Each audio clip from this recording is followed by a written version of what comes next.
Okay, I think we can. So if you all okay, what I'll do is it is I prepare some kind of a notes in my computer, which is just to keep me going in this sort of conversation. So and today what I'm doing is this is the crux of Buddha's teaching, and what is the aim? Yeah, what we are trying to, let's say, what the Buddha gave at the end of his kind of dispensation, and his 45 years of all these, activities. What are these all about? Yeah, so and what this is the process. So I'm trying to uncover the details of the process. Yeah. So Bodhi means the process of kind of coming up with the direct realization. Yeah, that is called Bodhi, is something, yeah, you did not know was there before. And it's like lightning striking to your mind that I did not see this coming, and this is the what? This is the truth. This is like the Bodhi is like, it's kind of sudden awakening, yeah, coming into that sort of coming into terms with these experiences. So that is the process of Bodhi, and what the Buddha come into reckoning with the reality, and that is the process of Bodhi. And when he understood is, and when he realized that that person suddenly waking out of all this sort of all these coming out of mirage, and coming out of daydream, that is called the Buddha. Yeah, Buddha is the somebody who has awakened, somebody who has come to terms with the reality. Yep. So I have got I collected 8 or 9 different suttas, largely, to support this the process of awakening, and I have a few suttas from Udana. Udana is I get so much inspiration from reading Udana, and this Udana is I will go through the first 3 sutta of the Bodhivagga, the book on Bodhi awakening. Then I will try to kind of explain, what the Buddha's those few words could be that is related with the experience. Yeah. So, and then I'll try to connect that with the uh, practice of 9 successive stages of what we call purification of mind. Yeah, the jhanas, the arupas, and the nirodha. Yeah. Then I will give a bit more of and kind of some sort of technicalities in terms of this awakening process, why it is so tricky, why it is so kind of um, why it is not so apparent. Yeah, and this is the thing. Yeah. So let me start. I will read a little bit of sutta, then I will try to pause and then have some sort of dialogue between ourselves. Yeah.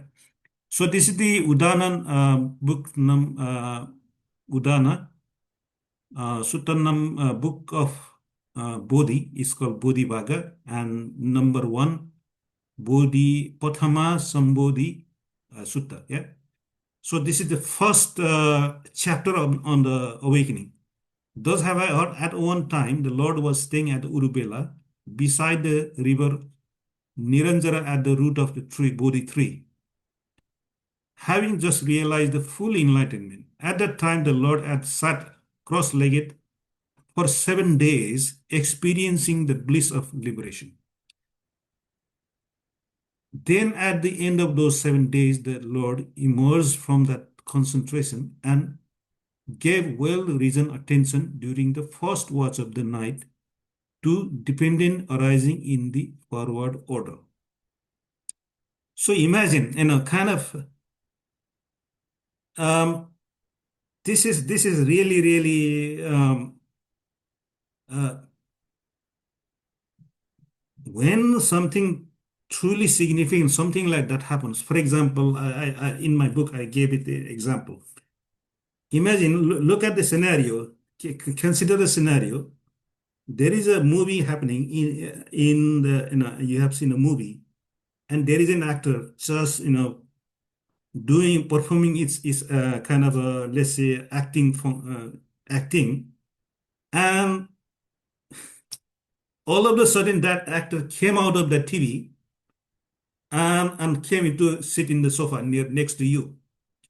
And this is the situation that, all this sort of whatever happening in the world, whatever happening in this universe, in any of these experiences, being completely free to be bound in that sort of role playing, being kind of subject to all these sort of, let's say, activities, and being confined, being, forced to be confined within that sort of imagery, within that sort of bound, is, it's like, suppose you came out of that TV screen and you can never go back, never be part of that sort of a movie. Yeah. So it's like awakening is that there is no way you are part of this universe, which is, it's like you can see how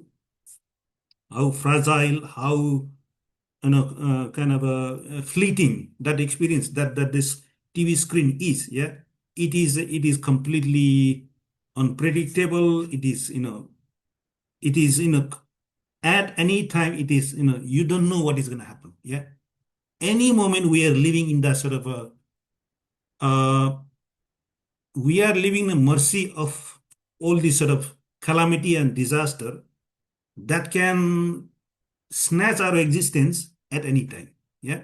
So fickle, so fragile, so, at sort of a very, very feeble is our life and our experiences. And why, what is the assurance we have in this universe, in this world, that is gonna give us that sort of a very warm assurance that, we will not be part of that destiny, part of that sort of a debacle and disaster. Yeah. So this is what the Buddha saw. Is that, and to understand the such a, fate of our existence, it does not come easily. Yeah. So it's kind of, it takes some deep contemplation, deep in a kind of a realization that, you can easily get carried away with indulging with the sensual pleasures, trying to repair your body, and just get on with this life. Yeah, and just realizing this is all we have, this is all we can do, there is nothing else, this is the reality, and this is the kind of fact. Yeah, what the Buddha was asking was just something truly radical, something going beyond the box of all these, kind of living and dying, and lamenting and then crying, and this is, if struck in a disaster and an earthquake and stuff, and losing their life in momentary. Yeah. So that was his, that was his, the the process of awakening is to be free of all this calamity and disaster that the life inevitably brings to us. Yeah. So Buddha says that, it's like, it's like you made a pot out of clay. It's a clay pot. There is no other destiny for the clay pot to be broken, smashed, and, torn into pieces. That is the destiny. And this life and existence is, you have no way of avoiding, no way of being free of being broken into pieces. Yeah. So this existence, this whatever existence we have, and you can talk about the 31 planes of existences, and all of these are subject to that sort of arising and ceasing. So if it is an arising and ceasing, that means it is subject to conditions. And once it is conditioned, then it has always got to do with that whenever somebody pull the string out that condition, your that experience is no more uh, continuous. Yeah, it's just we are living in the mercy of that condition. Yeah, so this is the conditioned existence. Yeah. So what the Buddha saw is that how, why we are kind of what is this? What is the engine of all these sort of repeated experiences that just goes on and on? Yeah. So I'm experiencing this, that freedom of never going to be part of that, let's say, drama or movie, never being, never need to be dragged into that situation. And imagine a relief that provides you if you were never subject to be born, never subject to be dying, never subject to having that sort of feeling of being pricked by a needle, being chopped by the sword, or kind of crossed into behind the bus, all these sort of things, debacle and disaster. So this is, and if you look at that, that is the ultimate relief that this Bodhi provides. It's just you are completely separated. Yeah. So that is why, and I truly I can see why Buddha spent 7 days just to contemplate how profound this experience is. Yeah. Okay. So what the Buddha said, then what he just gave he reflected on that experience. This is something truly radical. What I saw was something never done by anybody else. It is extremely, it's a noble, something never done before. So this is what he says. So he attended that sort of dependent arising in the forward order. So forward order means the how this process comes into that sort of picture. Yeah. So this comes to be with the arising of this arises. So in Pali it's called uh, this comes to be. So that means the dependent origination does transcend the notion here and there, above and beyond, now and then. It's completely gone out of the realm of space time, past, in the future, here and there, all these sort of things. Yeah, there is no notion of all these sort of what we generally are accustomed to in terms of our daily life. All these sort of things, this process of dependent arising just transcend that. For example, just point out where is feeling. Can you identify the feeling anywhere? It's just in mind, yeah. So where is in the mind? Where is the mind? Is it in your brain, or is it in the space, or is it in the cosmos? So there is no such thing called here and there in any of our experiences. So this dependent origination is all about mind and mind's what is called interaction with the phenomena. Yeah. So these phenomena are not bound in any location, in any time, and they are just dependent. Yeah, this one comes simultaneously with this one comes. You got a feeling simultaneously with the feeling, perception. Simultaneously with perception, there is a consciousness. Yeah. So dependent origination, in it is called dependent origination. In Pali, it's called Paticcasamuppada. Paticca means conditional, dependent on, it is reliant on samutpada means arising simultaneously. It's like blink.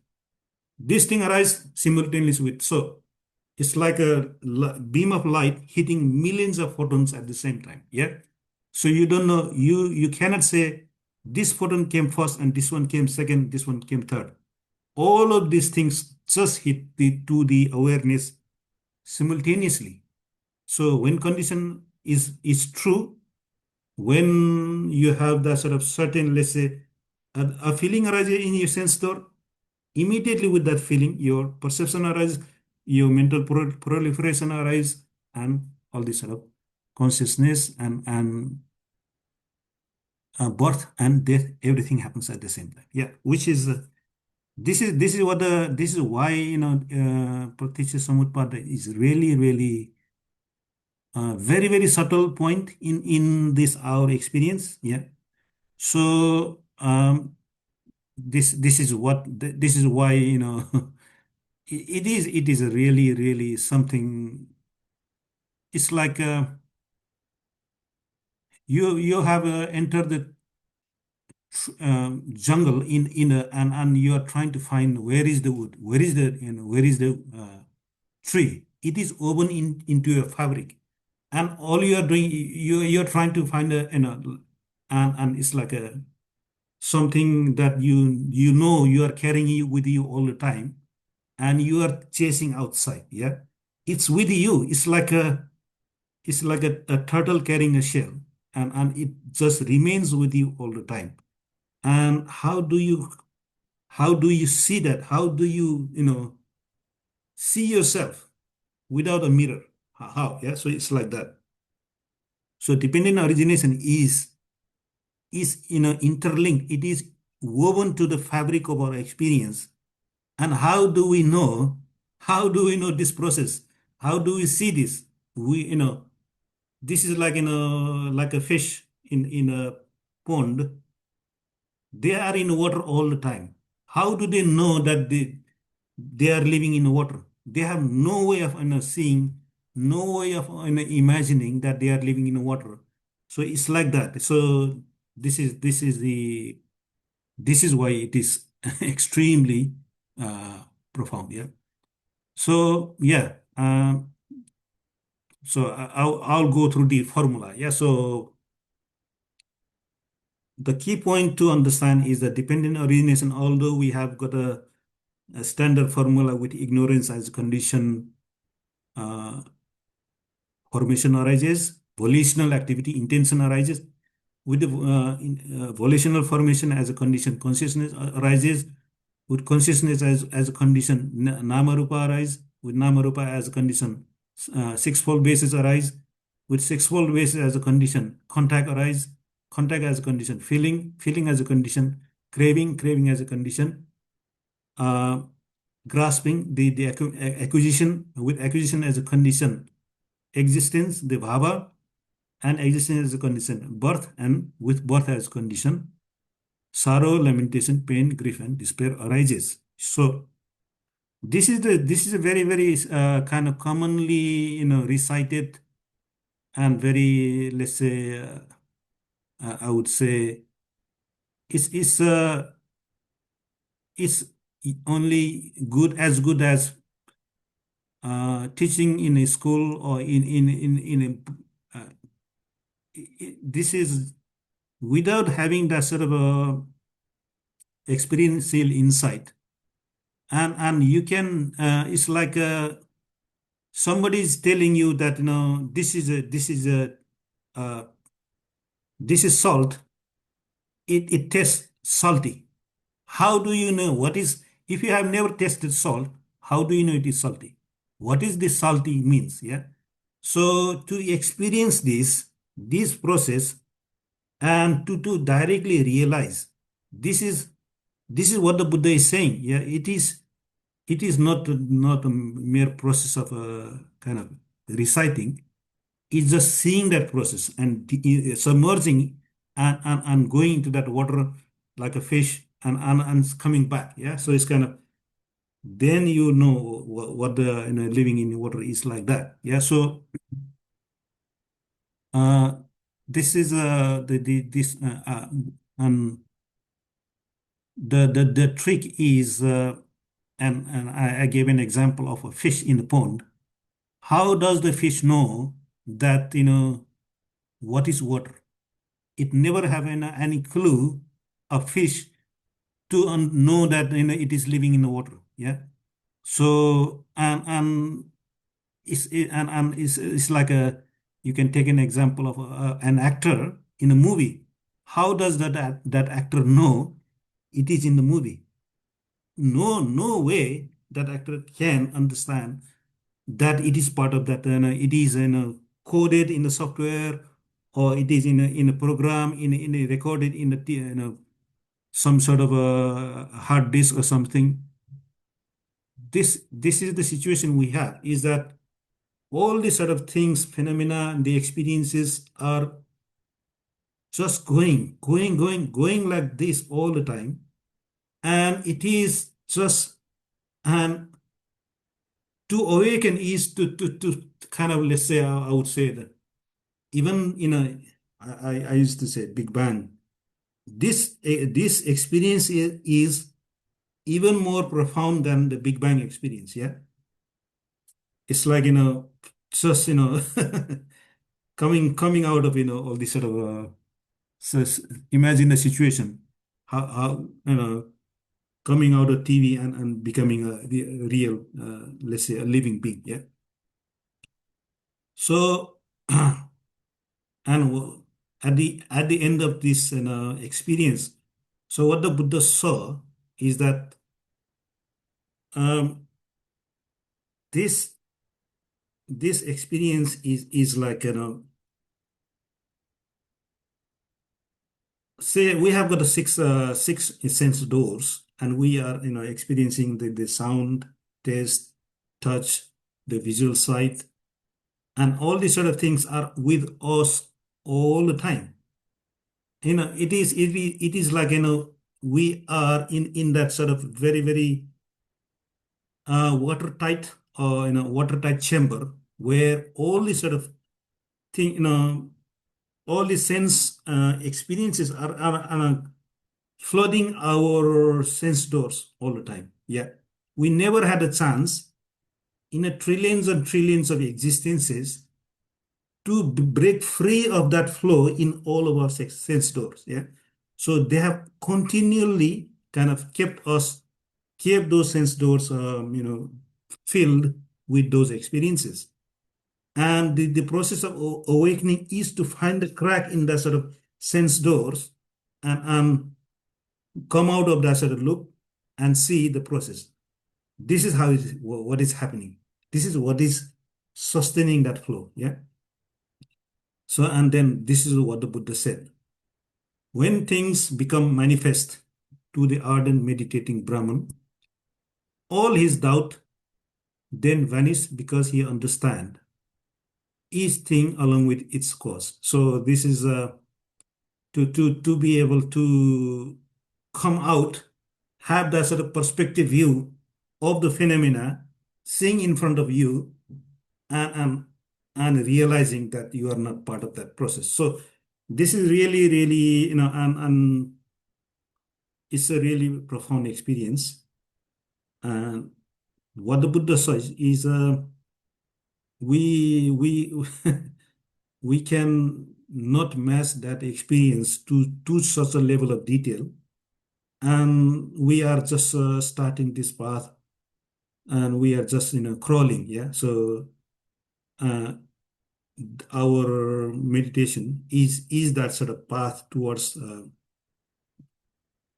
matching the experience of what the Buddha was saying in the sutta. So, and Buddha's Buddha has left all the recipe for us. We are really fortunate that we can replicate majority of the experiences that the Buddha described in all the suttas. We can replicate that. So I really think that if I had some time, if I had some spare time, let's say 8 hours a day to practice meditation, probably I would have just picked and sutta. Okay, let's see what the Buddha says in this sutta, see if I can reproduce that experience, and if that really is the case or not. Yeah. So that is something I like to experiment quite a lot. Yeah. So that is the nature of my mind. So hopefully that yeah, that might be the case with many of you as well. So anything you are okay in terms of whatever I'm saying? Any questions, any concerns, any kind of views with what I've just gone through? Anything that you'd like to add?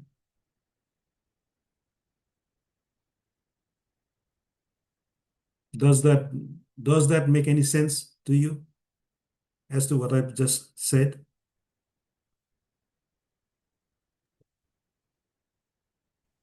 Uh, kind of. So you're Yeah, saying all the links of dependent origination all yeah, happen simultaneously. yeah. That doesn't align with my experience, to be honest, because the Yeah. more I meditate, the less craving I have. Uh-huh. So, if you're reducing craving, then Mm-hmm. surely less of the later links are coming into being. Mm-hmm. I mean, it wouldn't give the opportunity to reduce craving if it's all simultaneous. Yeah, yeah.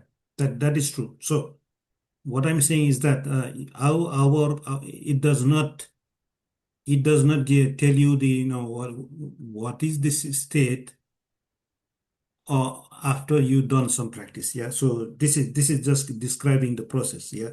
So this is the arising process. Yeah. So and this how do we break this set of kind of dependent arising, that the link of dependent arising is what the Buddha only after discovering that process of cessation, then he came to realize the full package. So yes, so you reduce the craving bit by bit, and by the virtue that because craving is reduced, anything that is dependent on craving will subside, will reduce by this dependent nature. Yeah. So yeah, I do agree with you. I'm not saying that what is happening is that this this text is only saying is that you got a feeling, you got a craving, they are dependent. Yeah. It is not saying is that all this passage is saying that they are dependent. If your amount of craving is gone down, your amount of, let's say, clinging also goes down naturally. Yeah. So it is not I'm not saying that is that if you let go of craving a little, that will also let go of other dependent links, other dependent phenomena in the it equally, yeah, in the same manner, yeah. Anything that is dependent. So what I'm trying to say is that you said the text says that you got a craving, and dependent on craving there is a clinging, then depending on clinging there is a bhava, depending on bhava there is a existence and birth and death. Yeah. So these are all leaning towards that sort of, towards that phenomena. It is like dependent on. Yeah. So you take out that link, all this will fall apart immediately. Just it is this dependent arising is showing that sort of fragile, very, very, kind of flaky nature of all these phenomena. Yeah. So does that make sense? Yeah. So dependent arising is a very, very, flaky but persistent phenomenon. And the practice is to be free of this phenomena. Yeah. So that's why now how, so there is a difference between somebody following the path and somebody discovering the process. Yeah. And I'm trying to kind of understand this process of how Buddha discovered this process. Yeah. Okay. Okay. So hopefully that makes sense now. Yeah. Yeah. Okay. So in our practice, when we are in a jhana state, for example, we are in a kind of very, very tranquil, aware jhana, the mind does not have any kind of tendency to react to phenomena. We can see that, yeah. So that means the mind is pure, mind is empty, mind is empty of those potentials that would have just carried away. For example, you would have in a normal situation you would have reacted immediately when a sound arose, yeah, and that reaction could be a banging a door or doing something and let's say hitting that animal or dog with the stick or something, and that would have triggered the another event. So on all these sort of things, we can see that these are just the potential waiting, or these are just these are all possibilities lying in it's like a in a quantum state, yeah. So just ready like a potential, and when that condition is fulfilled, all these sort of things would occur naturally, yeah. So when we are in that sort of tranquil aware state, by relax and letting things be without any interference, we can naturally see that we have kind of been successful in avoid being subject to all these sort of phenomena, you know, causing the sort of to it causing the mind to proliferate. Yeah, for the mind to sustain, the mind to continue in that sort of, we have put a break in that sort of continuum. Yeah, so that is the kind of, this is what the practice we are doing. So there is that's why there is how somebody who has who invented this, or whoever discovers this process has to do a little bit more or a lot more of work to come to the term with this process, yeah. And that this is what I'm trying to understand, and hopefully to justify with what we can kind of extrapolate, kind of trying to estimate what that is, yeah. So this so now the Buddha saw, how do you see things? So how does a fish see it is in water? How? You have to drain all the water. Is it correct? Correct? Yeah. So for it to know that it is in the water, it needs to drain all the water or go step outside the pond for a flip second or a minute or two and dive back into water. Yeah. So then only after that it will know it was in water. Yeah. So in a similar manner, we are in this the flood of all these six sense experiences. And how do we know that we are in that sort of conditioned experience? Is that we need to step outside this conditioned experience. Yeah.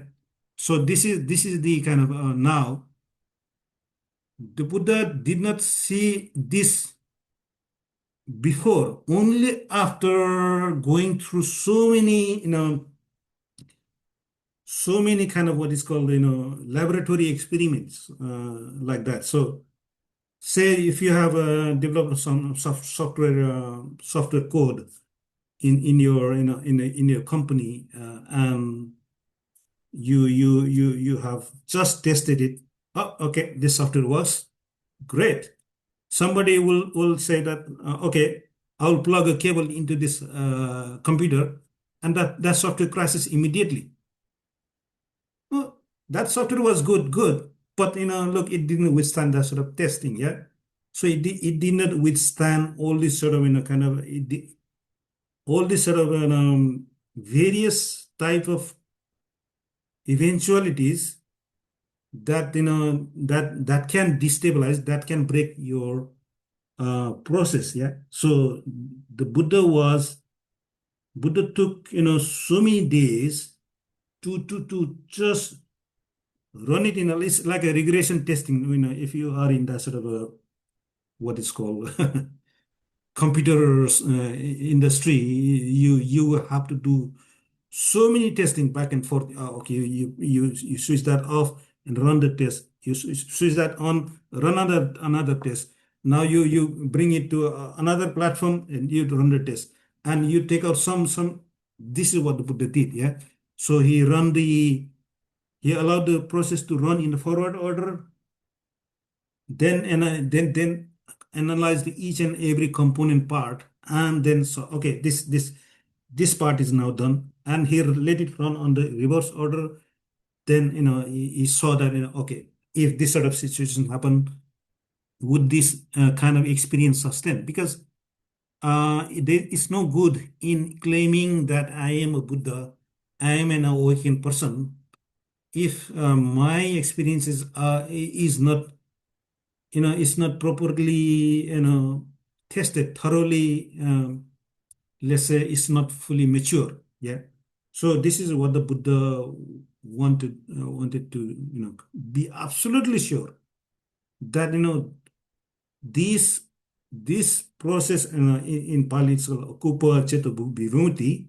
Akupa means it is unshakable, it is unbreakable, it is never kind of it can never be falsified. Yeah, that's sort of a Akupa Cheta Vimutti. So Buddha's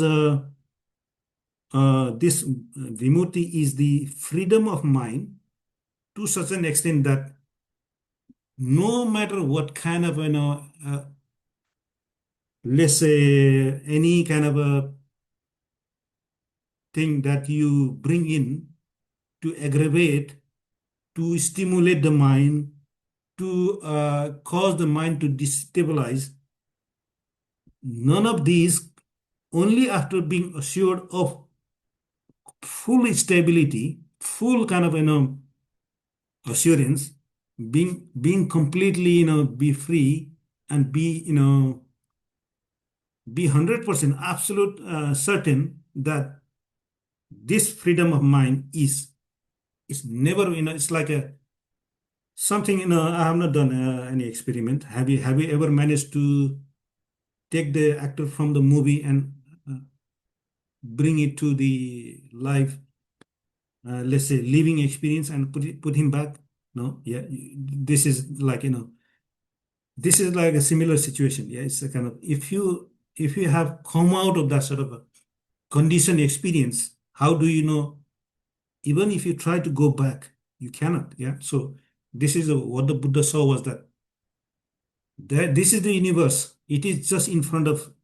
It is all ingoing, and there is no way. You have severed all the sort of what is called all the sever all the ties, all the sever all the sort of ligaments and the sort of bones, the fetters with this universe. Yeah, so it's just gone out of the loop forever. So this is the process. So what I want to do is I don't know if you have got a book. There is in my book I put this a picture in page number 215. There is a very very good example in a real life. This is what I I work in a kind of a some research and I used to work in a research lab. And what we do in the research, what I used to do in the research lab is that I try to send one message from one place to another without any wire. Yeah. So that is then it's like a send like a mobile phone. Send one message from one mobile phone to another mobile phone. So how does that mobile phone send us your text message to another mobile phone? They are not connected. how does all this sort of information travel from one thing to another? Yeah. So, and in the mobile phone, there are certain processes that will happen because you need to send that information through that sort of path which is the kind of environment where that environment is totally unknown. It is like it could that environment could have some sort of rain coming into that in that sort of space. It could have that sort of lots of noise, all that sort of radiation, and these are all disturbances that can kill the message. It can disrupt that information that you send from one mobile phone to another. Yeah. So you can send only successfully send that message from one phone to another if you have managed to find out this kind of path is now clear. I can exactly know how this path is, and once you know the path, and if that path is bumpy path, or if it is in a kind of if that path has a lot of let's say disturbances, now you pad them out, you make that path even. When that path is even, then you can send that message from one end to another. Yeah. So our meditation practice is to find how uneven that path is without kind of so and the process of siksar is that siksar is like a trial and error process. Yeah. So there might be bump in your mind. Your mind is too agitated. Your mind may be too relaxed, too lethargic. Your mind may be too excited in this sort of prospect. And the process of siksar is to exactly to be in tune with the state of mind. Yeah. When the kind of your experiences, the state of mind, if you come to the exact term with the state of mind, and if you are in the perfect alignment with this is the mind and this is my siksar, and when the mind and siksar are coming into the perfect balance, they come very, very nicely fitted, like they do converse. So that when that sort of convergence occurs, that means your mind and your practice, they align perfectly.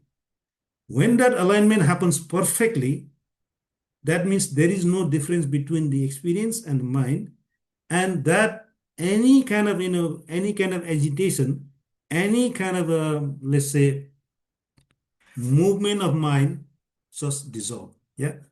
So this is the process, the process of six are the kind of we call it jhana, the first jhana, second jhana.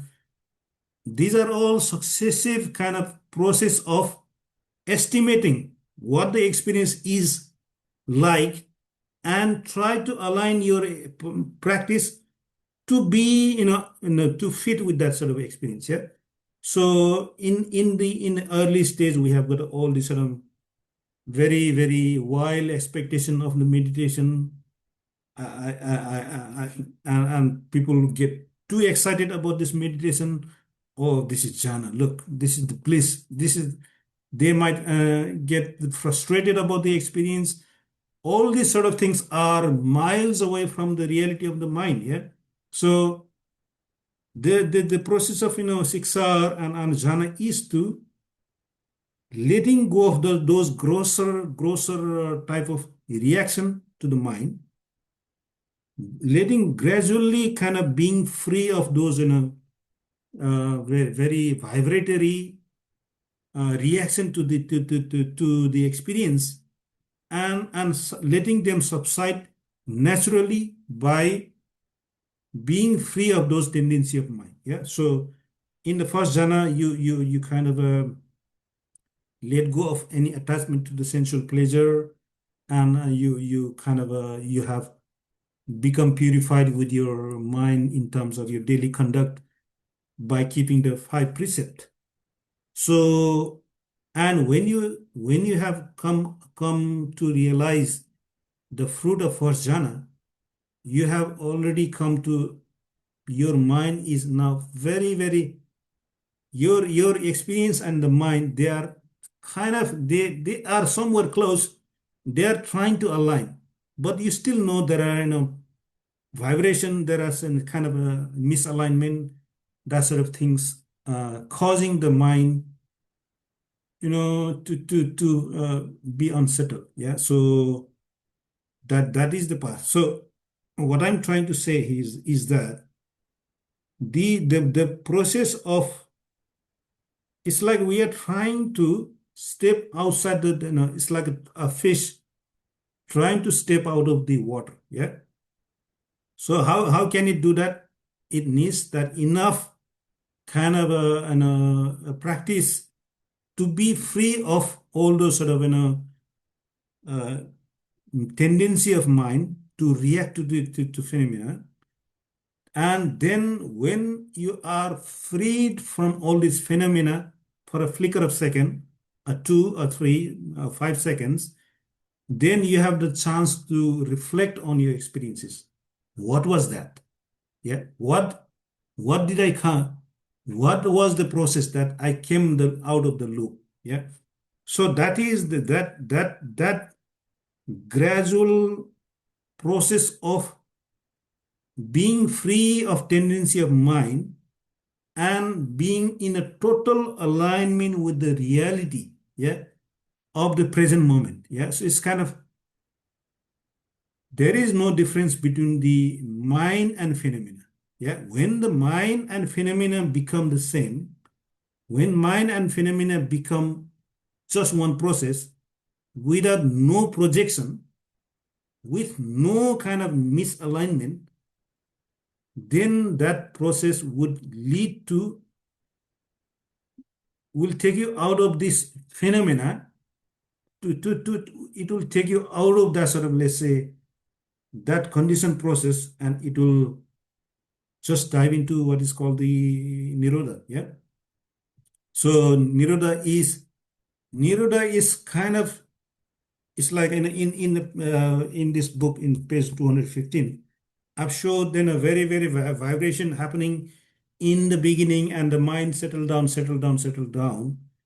and that vibration is just stop. There is simple a line. There is just a line, no noise, nothing happening in the mind at all.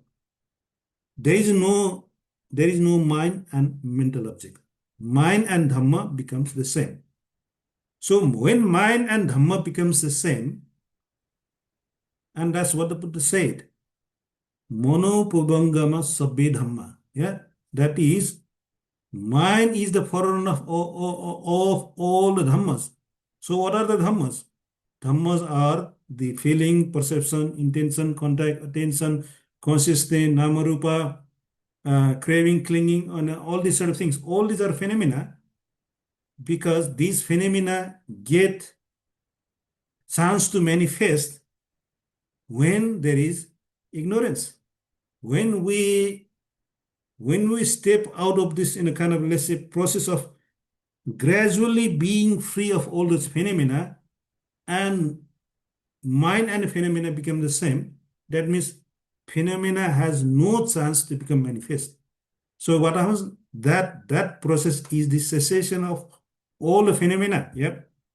And the process of awakening is to be in that state, and what our mind,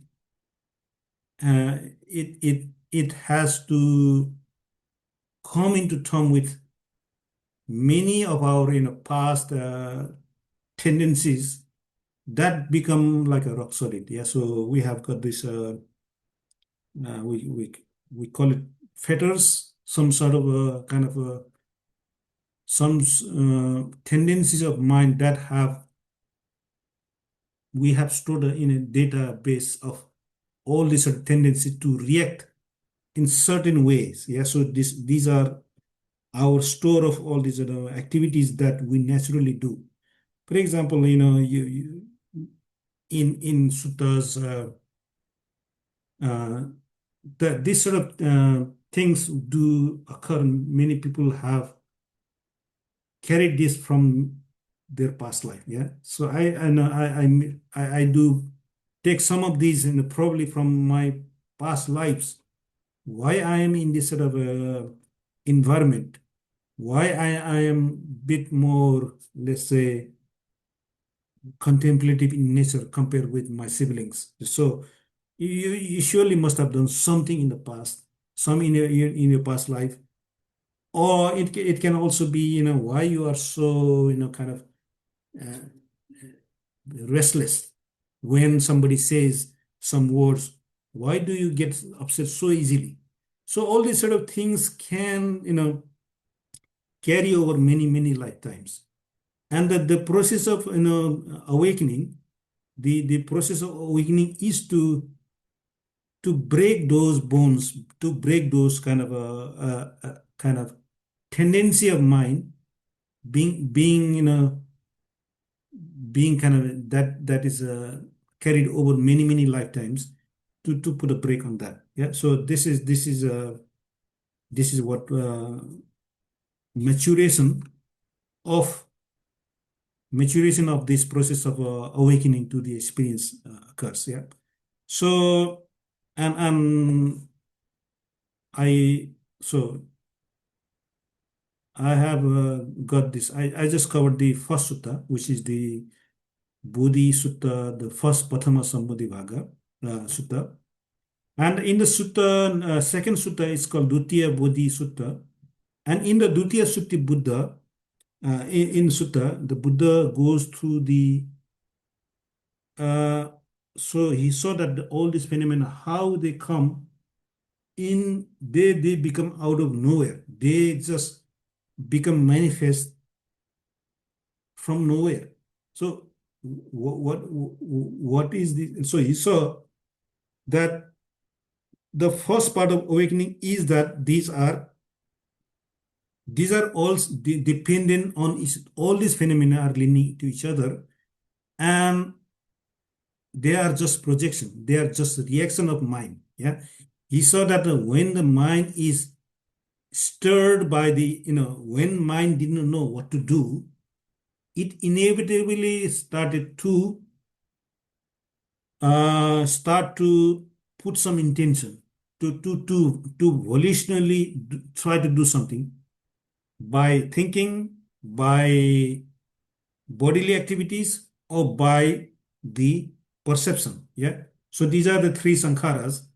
So if you do not know the process, you will inevitably do these three type of activities through body, speech, and mind. Yeah. So why they are carried away? Because we didn't know the process, that the engine that kept those processes going, we didn't know. Yeah, so the awakening process, the first part is how this the phenomena, how the intention arise, how the perception arise, how the consciousness arise, and what the consciousness lead to the ringing the bell on the six sense doors, and sense door being excited leads to feeling to arise, and so on. So that is the process. Yeah. So you can only see this process retrospectively, because if you are immersed in that experience, you have no chance to see them from a distance. Yeah. So seeing that this first process is to seeing this phenomena coming from certain distance. This is how they arose. Yeah. So again, that is, you can do it retrospectively. You cannot be, you cannot see the phenomena and see the experience together. You have to come back from your, let's say, cessation, Nirodha, and when you arise from that Niroda, the mind will kind of give it as a retrospective view of what occurred. Yeah. So, and we are not trained in that process. We just sort of bundle of energy. Some sort of very, very shaky experience occurred. Something, what was that? Yeah. So uh, in the first kind of a first encounter with this realm on condition means we can only make sense of them as some sort of some earthquake happened in this experience.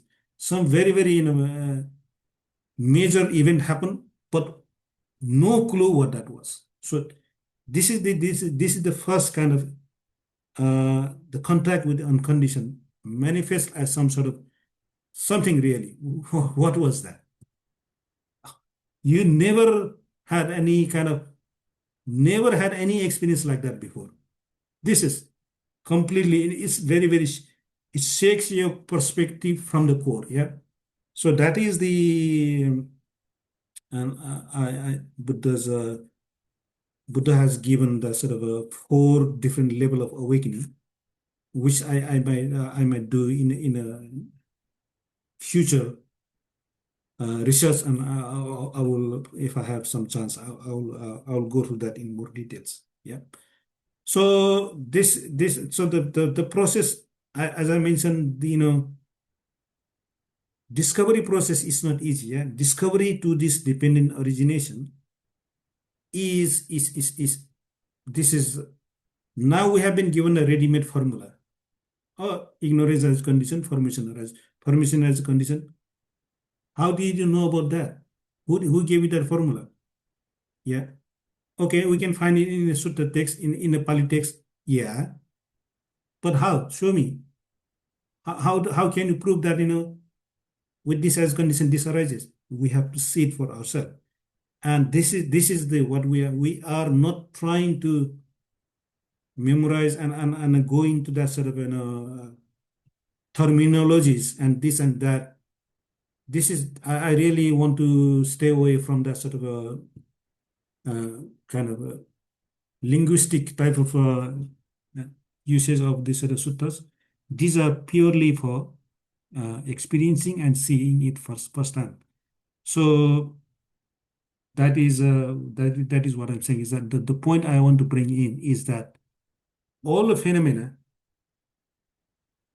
uh, Buddha has given the 12 phenomena linked to each other.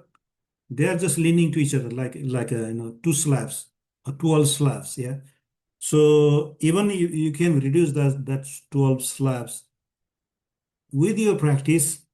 You have already seen it, that those phenomena are, if you remove the dependency, if you let go of the cause, the all that sort of phenomena that are dependent would not simply arise.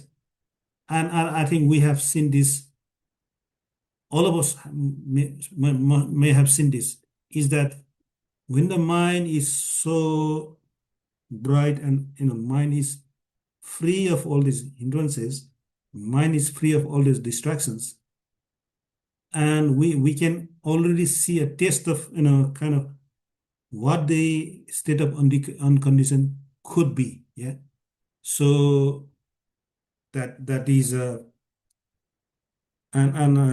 that's all I say, that the existence is some sort of a, we have got a form existence, we have got a formless existence, subsequently finer and finer type of experiences. Yeah. So, and bhava is just a sort of a experience, in terms of you can have the sense experiences with all the six senses, and you have the experience without any dependence on those sense experiences. So those are the form existences. Yeah.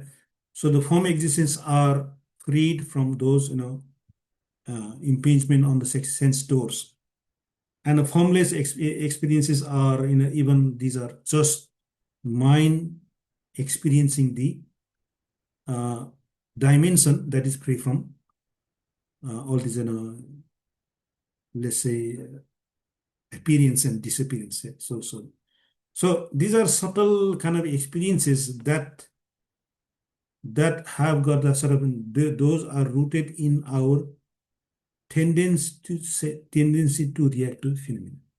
All these are potential. So somebody who is in a formless realm can also be, reacting to the phenomena and come into the, sense sphere existences or form existence, so on. Yeah. So because they have not uprooted the conditioning.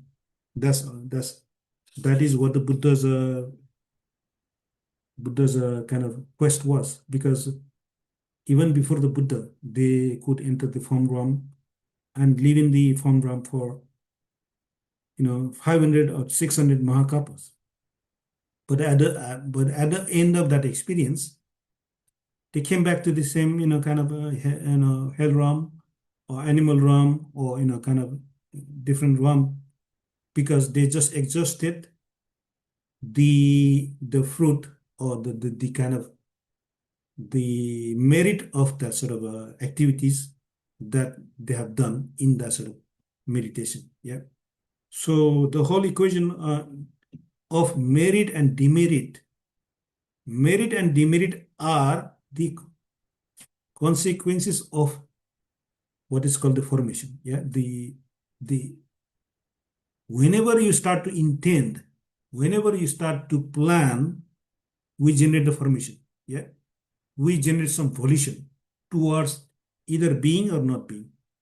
And that very kind of intentionalizing to trying to be or not being is the kind of a process that keeps us in this dependent, in this conditioned world. So yeah, it is quite profound, and I can only give that sort of very, very rudimentary, and a kind of, I can only explain them in terms of what I can see and know for myself. Yeah.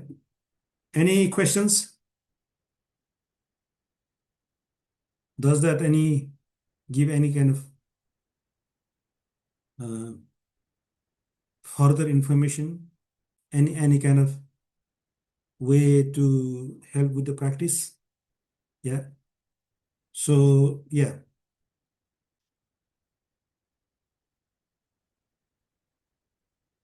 we are trying to. What I'm trying to do is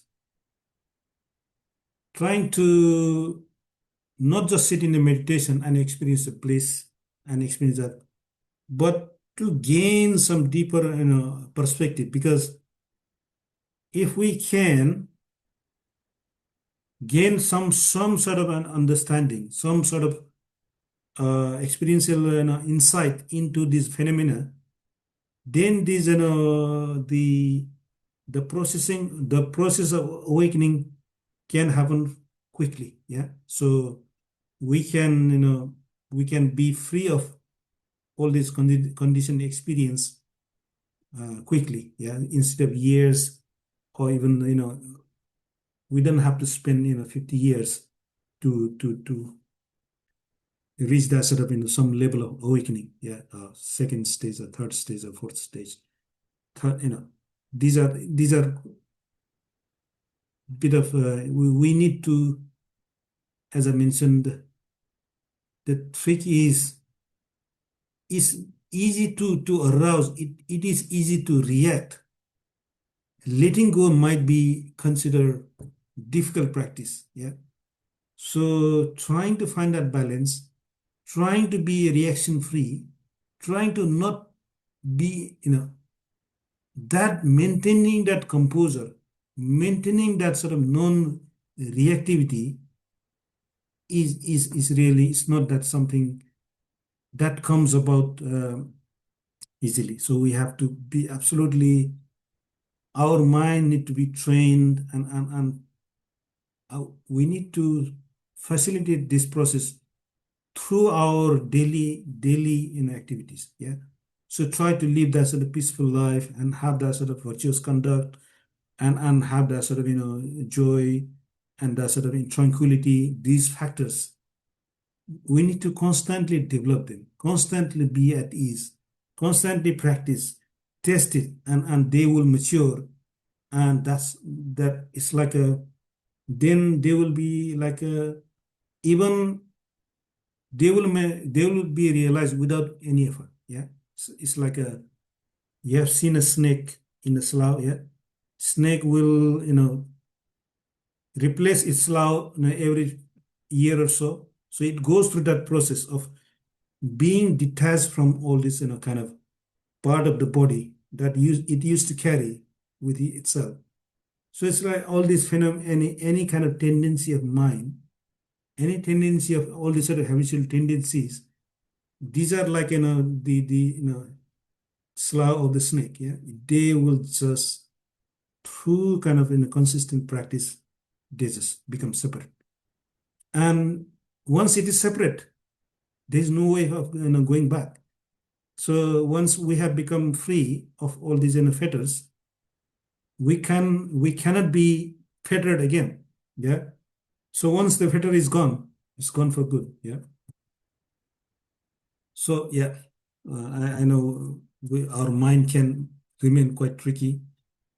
And I said, why you want to become an arahat? Why you want to be an agami? Why you want to be yeah? The mind can pose that sort of question. Oh, don't go into that experience. It, and just enjoy your life. Just buy a big house, buy a nice car, enjoy the sensual pleasure. Just enjoy your party, enjoy your all these sort of things. Mind will throw all these sort of things, yeah, to keep us in this sort of sensual realm and that sort of activities to keep us there. So yeah, so we just need to practice, stay in the jhanas, observe the jhanas, and see how this process works in a final detail. Yeah. So Buddha's path is about, Buddha said there are two aspects he tried and tested to be free of to be free of this all this flood of six senses. And he said that there is a one aspect is the striving to arouse some energy, and another is the letting go. So these two aspects you need to balance in such a minute you need to micro dose. See relax a little bit and look at the inside. Relax your mind a little bit, look at the inside. Relax your mind and look at with the inside. So that kind of that observation and relaxation, observation and relaxation, that process that it will subside, and all of a sudden, mind just goes into its own what is called luminous and the what is a bright nature of mind. So mind comes into its reckoning with its true nature. So what the true nature of mind is? Mind is bright and luminous all around. Yeah, all these sort of experiences, projections are just those are stimuli that the mind would be if it is reacted too much, it can go into that sort of extreme. Yeah, so it's kind of being in that point of stillness. Yeah, so when the mind is still, it just yeah, all these phenomena are just some sort of what is called the uh, yeah, some sort of flotsam or some sort of product, some artifact of some waste of the mind. Yeah, so these are just mind is creating that sort of extra artifacts. Okay, I think I think we have finished the today's time. Paul, anything? Conal, Okay, thanks, Hindu. That's does great. that make any sense, Conal? Yes, thanks. Yeah. So it's kind of it's a story of my life. So I'm not I cannot give that sort of very very full-blown kind of a detailed explanation, because they are really, really, yeah, something to be seen by oneself, yeah. And it is amazing. Just observing the mind and seeing all these sort of minute, events occurring is fascinating, yeah. And you can be fascinated too much. If then you can that will also stop the progress. So just you need to let go and observe, let go and observe, blank, nothing, yeah. So Yeah. you'll reach that step. Just mind will blank out. And yeah, the more you do that, the more you that, it's just, then you understand, okay, this is the process. This is what the Buddha was saying. Ah, right. And you can also test yourself. How is my mind reacting? So it just, you can test those. Do I still have that fetter? Do I still have this fetter of Sakayaditi? Do I consider this body as me, a mine? And do I have any doubt about this process? Yeah. So those three fetters, you can directly test. They are gone now. Yeah. So yeah, you don't need anybody giving you a certificate. You have become a Sotapanna. You just test it yourself. Do they still exist in me or not? Yeah. And you can confirm that. Okay. Okay, thanks. Thank you. Thank you. Thank All right. you. Any further questions? Anything? Um, from me, not really. This is all very new to me, so I'm just observing, I guess. Yeah. Yeah, yes. Thank you. Yeah. So you have done some practice in terms of gone through the jhanas, yeah? I would not say so. Like I met the Venerable Obasa like a few weeks ago Hmm. at a meditation um in What did you say? Greenwich. In Yeah, Greenwich. Ah, okay, yeah. great. Yeah. And so I'm just curious. Yeah, yes. Okay. Yeah. So what I suggest is, we will keep this information, and it will be as you reflect and in your experience that this stage will come. Yeah. So it's kind of what I'm trying to, although whatever I'm saying, it may not make sense to you right now, but Mhm. it will make sense after you have done some, those Yes. practices Yeah. more and more.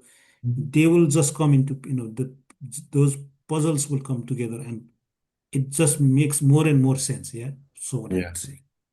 Okay. Okay. Thank you. Thank you. Have a nice day. Thank you. Thank you. Bye.